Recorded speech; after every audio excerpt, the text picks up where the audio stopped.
true. Nervous.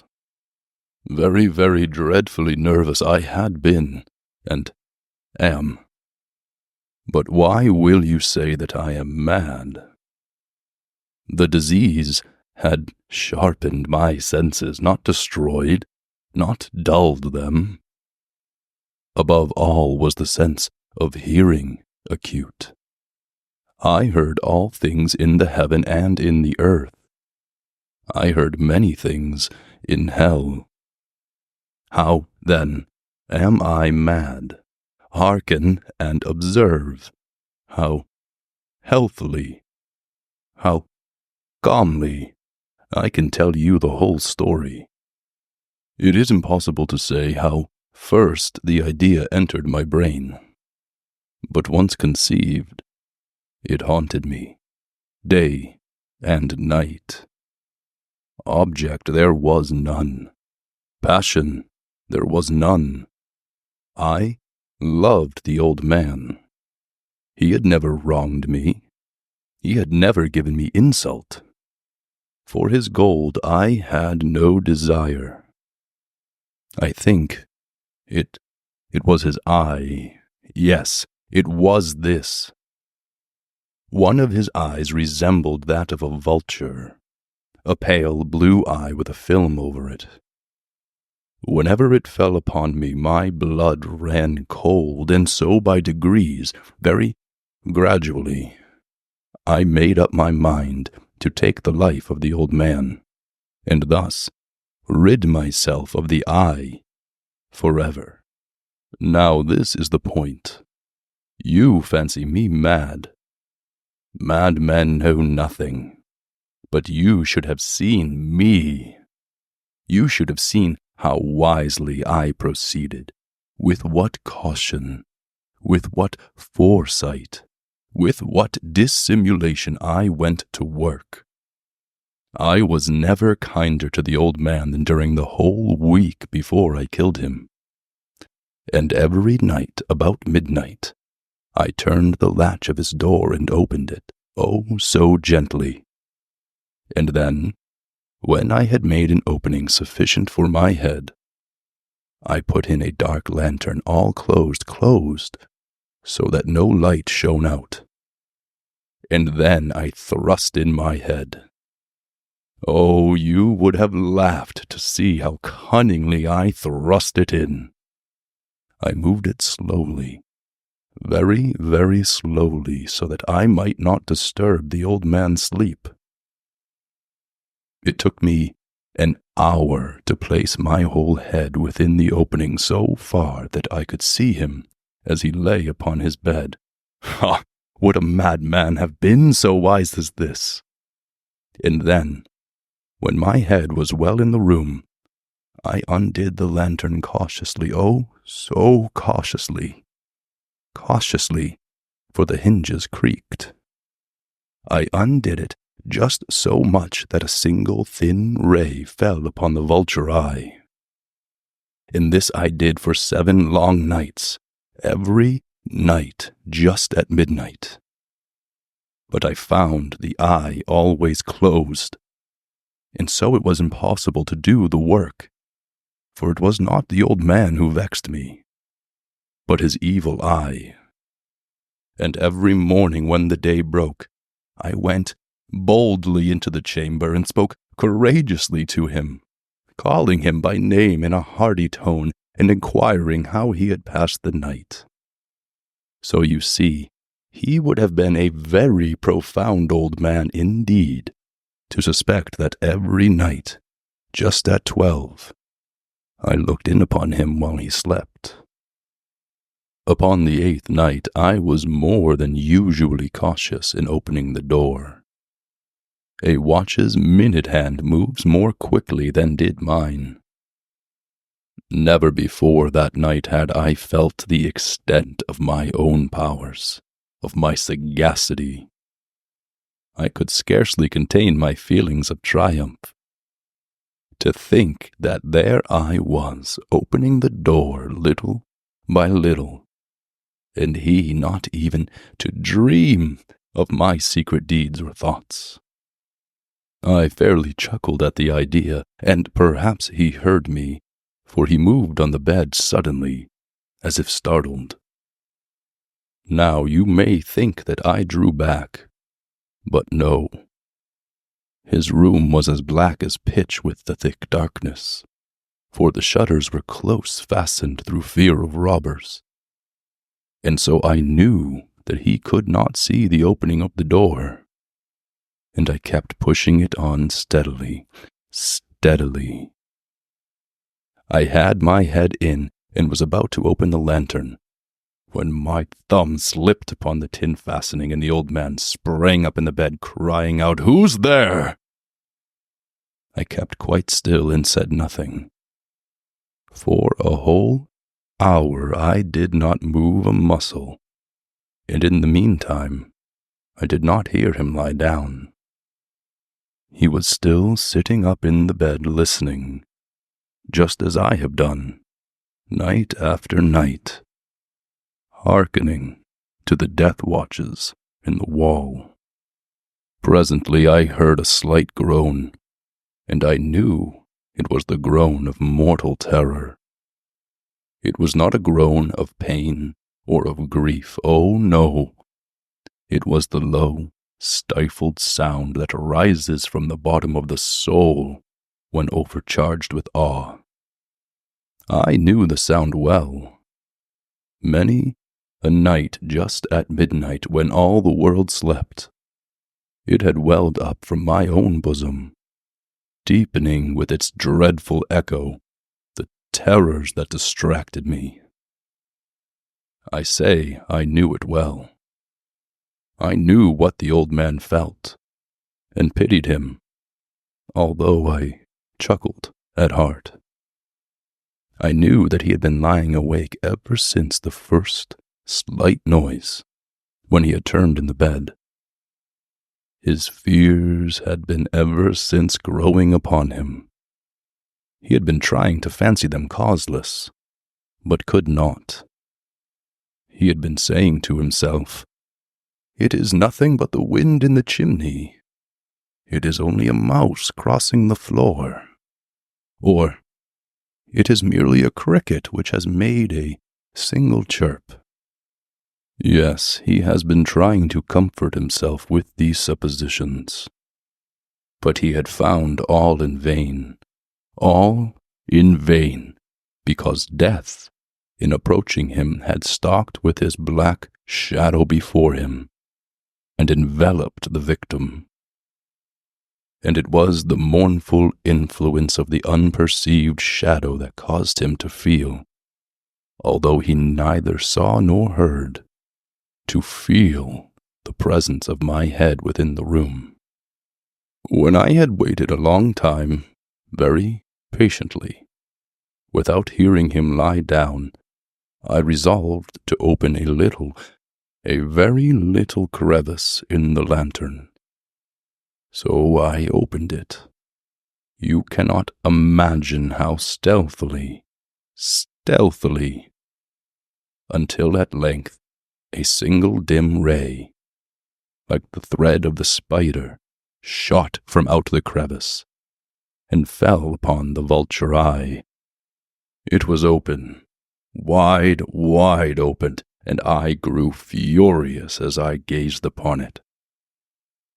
I saw it with perfect distinctness, all a dull blue with a hideous veil over it that chilled the very marrow in my bones. But I could see nothing else of the old man's face or person, for I had directed the ray, as if by instinct, precisely upon the damned spot. And now have I not told you that what you mistake for madness is but over-acuteness of the senses?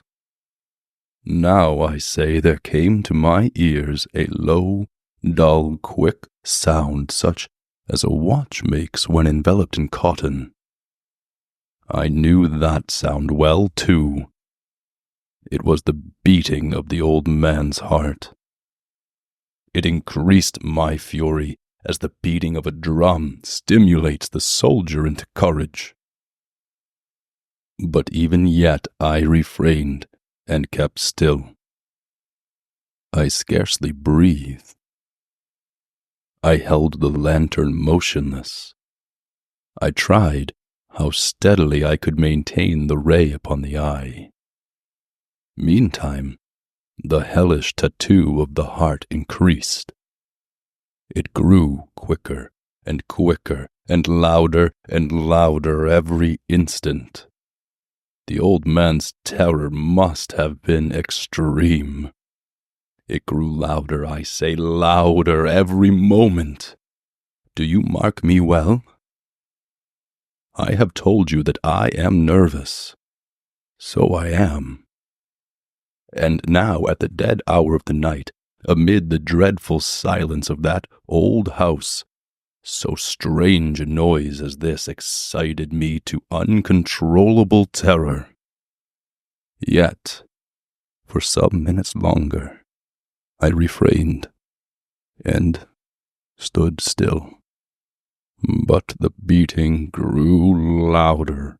I thought the heart must burst. And now a new anxiety seized me. The sound would be heard by a neighbor. The old man's hour had come. With a loud yell, I threw open the lantern and leapt into the room. He shrieked once only. In an instant, I dragged him to the floor and pulled the heavy bed over him. I then smiled gaily to find the deed so far done. But for many minutes the heart beat on with a muffled sound. This, however, did not vex me. It would not be heard through the wall. At length it ceased. The old man was dead. I removed the bed and examined the corpse. Yes, he was stone dead. I placed my hand upon the heart and held it there many minutes. There was no pulsation. He was stone dead. His eye would trouble me no more. If still you think me mad, you will think so no longer when I describe the wise precautions I took for the concealment of the body. The night waned, and I worked hastily, but in silence. First of all, I dismembered the corpse. I cut off the head and the arms and the legs.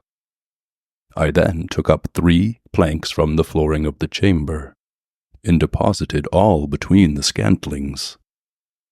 I then replaced the boards so cleverly, so cunningly, that no human eye, not even his, could have detected anything wrong. There was nothing to wash out, no stain of any kind, no blood spot whatever. I had been too wary for that. A tub had caught all.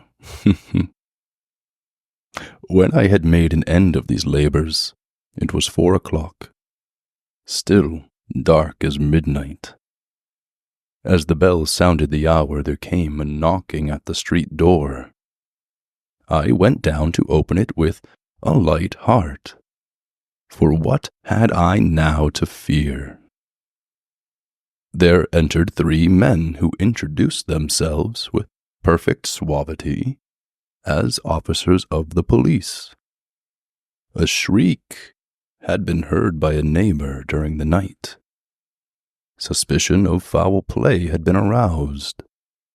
Information had been lodged at the police office, and they, the officers, had been deputed to search the premises.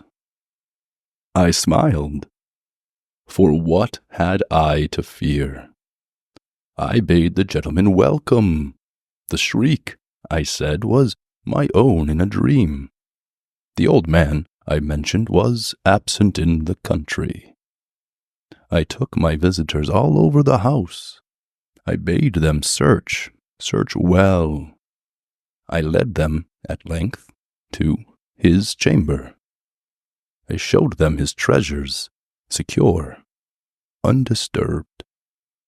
In the enthusiasm of my confidence, I brought chairs into the room, and desired them here to rest from their fatigues, while I myself, in the wild audacity of my perfect triumph, placed my own seat upon the very spot beneath which reposed the corpse of the victim.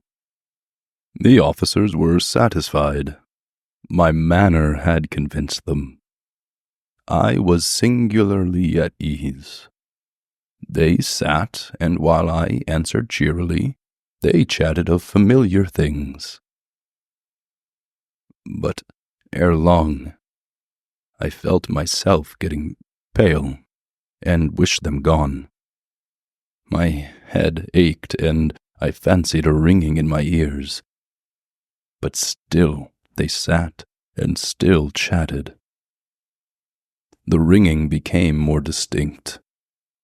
It continued, and became more distinct.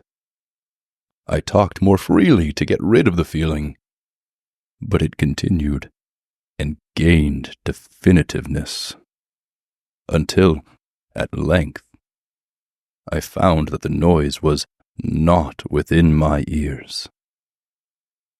No doubt I now grew very pale, but I talked more fluently and with a heightened voice. Yet the sound increased, and what could I do? It was a low, dull, quick sound, much such as a sound as a watch makes when enveloped in cotton. I gasped for breath, and yet the officers heard it not. I talked more quickly, more vehemently, but the noise steadily increased. I arose and argued about trifles in a high key and with violent gesticulations, but the noise steadily increased. Why would they not be gone? I paced the floor to and fro with heavy strides, as if excited to fury by the observations of the men. But the noise steadily increased. Oh God, what could I do? I foamed, I raved, I swore, I swung the chair upon which I had been sitting and grated it upon the boards, but the noise arose over all and continually increased. It grew louder, louder, louder, and still the men chatted pleasantly and smiled. Was it possible they heard not? Almighty God, no, no. They heard, they suspected, they knew. They were making a mockery of my horror. This I thought, and this I think. But anything was better than this agony, anything was more tolerable than this derision. I could bear those hypocritical smiles no longer. I felt that I must scream or die, and now, again, hark, louder, louder, louder, louder. "Villains!" I shrieked. "Dissemble no more. I admit the deed. Tear up the planks. Here is the beating of his hideous heart."